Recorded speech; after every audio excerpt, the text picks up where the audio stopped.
تو جی السلام علیکم۔ آج ہم قصص الانبیاء کی جو سیریز ہے اس کو آگے بڑھائیں گے۔ آپ کو معلوم ہے ہم نے ذکر کیا تھا حضرت یوشع علیہ السلام کا، پھر ہم نے ذکر کیا حضرت نوح علیہ السلام کا، پھر ہم نے ذکر کیا حضرت شیث علیہ السلام کا۔ آج ہم ذکر کریں گے حضرت نوح علیہ السلام کا، اور اس کے بعد انشاءاللہ صحابہ کرام کا ذکر خیر بھی ہوگا، جس کا ہم نام رکھ رہے ہیں جس سیریز کا آؤ بات کریں صحابہ کی۔ اس میں صحابہ کرام کے پیارے پیارے واقعات جو ہیں وہ آپ کے ساتھ شیئر کیے جائیں گے، لیکن ابھی ہم بات کرنے جا رہے ہیں حضرت نوح علیہ السلام کی، کیونکہ قصص الانبیاء کی جو سیریز ہے اسی کو آگے بڑھا رہے ہیں۔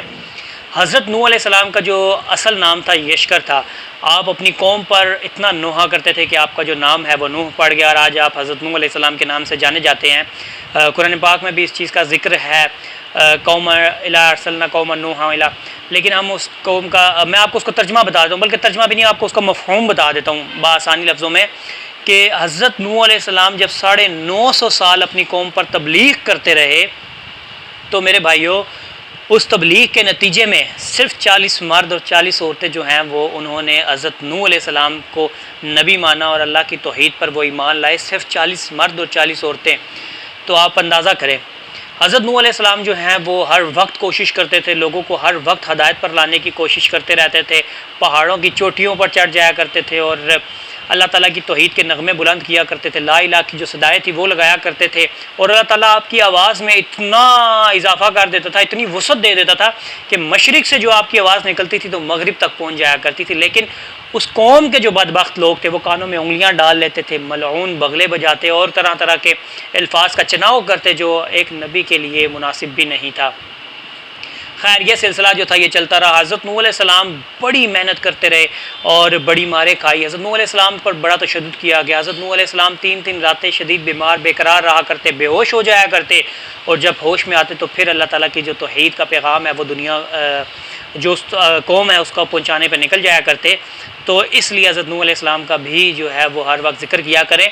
وہ اللہ تعالیٰ کے ایک بہت اچھے نبی بھی تھے، اور انہوں نے توحید کے لیے، اللہ کی توحید کے لیے بڑا کام کیا ہے۔ ہم حضرت محمد صلی اللہ علیہ وسلم کے امتی ہیں، اور ہمیں پتہ ہے کہ ہمارے نبی اکرم نے کتنی تکالیف اٹھائی ہیں، اللہ تعالیٰ نے اسی لیے ان کو نبیوں کا سردار بنایا ہے۔ اور خیر اللہ تعالیٰ نے ان کو نبیوں کا سردار بنایا، لیکن نبی اکرم کی اپنی حدیث ہے، نبی صلی اللہ علیہ وسلم نے فرمایا کہ مجھے کسی نبی پر سبقت نہ دو، لیکن اللہ تعالیٰ کی طرف سے یہ ان کو رتبہ ملا ہے کہ ان کو سردار انبیاء کہا جاتا ہے۔ آپ نے مسجد اقصیٰ میں نبیوں کی امامت کرائی ہے، آپ کا مقام تو کافی بلند ہے۔ لیکن حضرت نوح علیہ السلام جو ہیں، آپ کا بھی جو عظمت ہے وہ ایک بڑی عظمت ہے، اور اللہ تعالیٰ نے آپ کو منتخب کیا اور آپ کو نبی بنا کر اس دنیا میں بھیجا۔ تو ہم بات کر رہے تھے حضرت نوح علیہ السلام کی۔ حضرت نوح علیہ السلام پر کافی ظلم ہوئے، نام پر بہت ظلم ہوئے، اور حضرت نوح علیہ السلام نے ہر ظلم کے بعد اللہ تعالیٰ کی جو توحید کا پیغام تھا وہ آگے لوگوں تک پہنچایا۔ ایک وقت تک کہ مایوس ہو جایا کرتے تھے، جب مایوس ہوتے تو اللہ تعالیٰ حضرت جبرائیل علیہ السلام کو بھیجا کرتے اور وہ آپ کو حوصلہ دیا کرتے اور آپ کی حوصلہ افزائی کرتے، تو آپ پھر نکل پڑتے اور اللہ تعالیٰ کی توحید کا پیغام پھیلاتے۔ لیکن اس سارے سینیریو میں ایک وقت آنا تھا کہ حضرت نوح علیہ السلام اللہ تعالیٰ سے اپنی التجا کرتے کہ اللہ 950 سال ہو گئے ہیں، یہ میرے الفاظ ہیں، اللہ تعالیٰ غلطی کوتاہی معاف کرے، میں کچھ اپنے الفاظ کا چناؤ کر رہا ہوں، لیکن میں آپ کو ایک سمجھانے کے لیے یہ الفاظ جو ہے وہ استعمال کر رہا ہوں۔ تو اللہ تعالیٰ نے پھر آگے سے ان کی جو التجا ہے وہ سنی، اور حضرت جبرائیل علیہ السلام کو بھیجا اور بتایا کہ اب آپ کی قوم پر عذاب آئے گا، اور بڑا شدید عذاب آئے گا، اور وہ عذاب ہوگا طوفان کا۔ تو اس وجہ سے جو حضرت جبرائیل علیہ السلام ہے وہ ایک لکڑ لے کر آئے، جنت سے لکڑ لے کر آئے، اور کہا حضرت نوح علیہ السلام کو کہ آپ اسے زمین پر گاڑے، اس کا درخت بنے گا، اس کی لکڑ کاٹ کر آپ نے کشتی بنانی ہے، اور وہ کشتی آپ کو طوفان سے بچائے گی، اور اپنی قوم کو بتا دیجئے کہ ان پر بڑا دردناک عذاب آنے والا ہے۔ چنانچہ حضرت نوح علیہ السلام نے اسی طرح کیا اور اپنی قوم کو بتایا کہ آپ لوگوں اگر اللہ کی طرف نہیں آؤ گے، توحید پرست نہیں بنو گے، اور اس طرح کی برائیوں میں مبتلا رہو گے، تو اللہ تعالیٰ کا ایک بڑا عذاب آنے والا ہے۔ تو وہ اتنے بدبخت لوگ تھے، وہ حضرت نوح علیہ السلام کی باتوں کا مذاق اڑایا کرتے اور طرح طرح کے معاذ اللہ نعوذ باللہ کہا کرتے کہ تو آپ جھوٹ بول رہے ہیں، کوئی عذاب نہیں آئے گا۔ یہ چیزیں جو تھی وہ ان کی اس وقت کا مائنڈ سیٹ تھا۔ پھر حضرت نوح علیہ السلام نے جو ہے اللہ کے حکم کے پر چلتے ہوئے وہ درخت لگا دیا، اور 40 سال کے عرصے میں وہ جو جڑ جو لکڑی کا ایک ٹکڑا جو جنت سے آیا تھا جس کو زمین پہ لگایا تھا، 40 سال میں وہ ایک بہت بڑا درخت بن گیا۔ حضرت نوح علیہ السلام نے اس درخت کو کاٹا، اس کی لکڑی سے کشتی بنانا شروع کر دی۔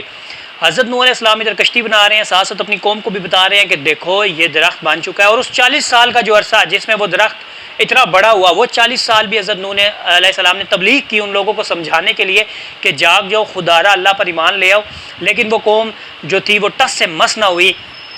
اور اسی طرح کے گناہوں میں مبتلا رہی۔ پھر حضرت نوح علیہ السلام جو ہیں وہ کشتی بنا لی ہے انہوں نے، اور اللہ تعالیٰ کا جو عذاب ہے وہ پھر اس نے آنا تھا، اور 40 دن تک کہا جاتا ہے کہ بارش ہوتی رہی، اور یہ بارش نہیں جو آج پاکستان میں ہوتی ہے، اتنا موٹا کہا جاتا ہے قطرہ گرتا تھا اور نیچے والا جو پانی تھا زمین پر وہ ابلتا تھا۔ آپ امیجن کریں کہ سیلابی صورتحال ہے، 40 دن سے لگاتار تیز بارش ہو رہی ہے، اور بارش کا قطرہ بھی ایسا کہ انسان اڑا کے رکھ دے، اور اس کے بعد نیچے والا جو پانی ہے وہ بھی ابل رہا ہے۔ اللہ اکبر، استغفر اللہ، اللہ تعالی ہمیں اپنے عذاب سے محفوظ رکھے۔ تو حضرت نوح علیہ السلام کی جو کشتی ہے وہ اللہ تعالیٰ نے اس کو ظاہر ہے محفوظ رکھنا تھا، تو وہ محفوظ مقام پر شام میں ایک پہاڑی سلسلہ ہے، وہاں پر وہ جو کشتی ہے وہ اللہ تعالیٰ کے حکم سے وہ ادھر چلی گئی اور پہاڑ پر وہ کشتی پہنچ گئی۔ لیکن اس سے پہلے حضرت نوح علیہ السلام نے اپنے بیٹے تک کو دعوت دی، اپنے بیٹے کو کہا، کنعان کو، کہ تم اللہ تعالیٰ کی طرف ایمان لاؤ اور میری کشتی میں آؤ تاکہ تم اللہ کے عذاب سے محفوظ رہ سکو۔ لیکن ان کے بیٹے کا آگے سے جواب سنے، اس کا بیٹا ان کو کہتا ہے کہ جب سیلاب آئے گا تو میں درخت پہ چڑھ جاؤں گا اور محفوظ ہو جاؤں گا، مجھے آپ کی کشتی کی کوئی ضرورت نہیں ہے۔ تو یہ مائنڈ سیٹ تھا اس قوم کا۔ تو سوچے حضرت نوح علیہ السلام نے کتنی محنت کر کے، جو 40-50 لوگ جو مرد کے تھے اور عورتیں تھیں، جو یہ 150-200 لوگ تھے، ان لوگوں کو حضرت نوح علیہ السلام نے کس طرح ایمان اللہ تعالیٰ کے طرف ان کی دنیا آخرت کو بچایا، تو یہ حضرت نوح علیہ السلام ہی کر سکتے تھے۔ بہرحال حضرت نوح علیہ السلام جو تھے وہ اللہ تعالیٰ کے حکم پر گامزن رہے اور اپنا جو کام تھا وہ کرتے رہے اور لوگوں تک حق بات پہ پہنچاتے رہے، توحید کا پیغام جو تھا وہ پہنچاتے رہے۔ لیکن آگے لوگوں کی قسمت ہے، ان لوگوں نے توحید پر عمل نہیں کیا اور اپنی دنیا بھی برباد کی اور اپنی آخرت بھی برباد کی۔ اللہ تعالیٰ ہمیں ان لوگوں میں نہ رکھے، اللہ تعالیٰ ہمیں ان لوگوں میں رکھے جو حضرت نوح علیہ السلام کے ساتھ ہو لیے تھے، کیونکہ یہ جو نیک لوگ ہوتے ہیں یہی جانتے ہیں کہ اللہ کی رحمت کتنی بڑی ہے اور اللہ کا عذاب کتنا خطرناک ہے۔ آپ کو میں بتاؤں کہ ابھی میں نے حضرت شیس علیہ السلام کا جب ہم نے آپ کے ساتھ واقعہ ڈسکس کیا تھا تو اس میں حضرت آدم نے حضرت شیس علیہ السلام کو یہی وصیت کی تھی کہ بیٹا آگے قوم نوح پر عذاب آئے گا تو میری ہڈیاں جو ہیں وہ بھی نوح کی کشتی میں رکھ دینا۔ تو آپ سوچیں، اور کہا کہ اگر شیس تم نہ ہوئے تو اپنی اولاد کو یہ نصیحت کرنا کہ اگر آدم کی ہڈیاں بھی ہیں تو وہ بھی نوح کی کشتی میں رکھ دو تاکہ وہ اللہ کے عذاب سے محفوظ رہ جائے۔ تو آپ اندازہ کریں کہ یہ کتنا اللہ تعالیٰ کی طرف سے جو عذاب آتا ہے یہ کتنا دردناک ہوتا ہے۔ تو اللہ تعالیٰ ہمیں اپنے حفظ و امان میں رکھے اور اللہ تعالیٰ آپ کو اور میرا حامی و ناصر ہو۔ انشاءاللہ قصص الانبیاء کا جو سلسلہ ہے وہ جاری رہے گا۔ اگلے ایپیسوڈ میں اللہ تعالیٰ کے ایک اور نبی کا واقعہ آپ کے ساتھ شیئر کریں گے۔ اللہ تعالیٰ آپ کو اور میرا حامی و ناصر ہو۔ جزاک اللہ۔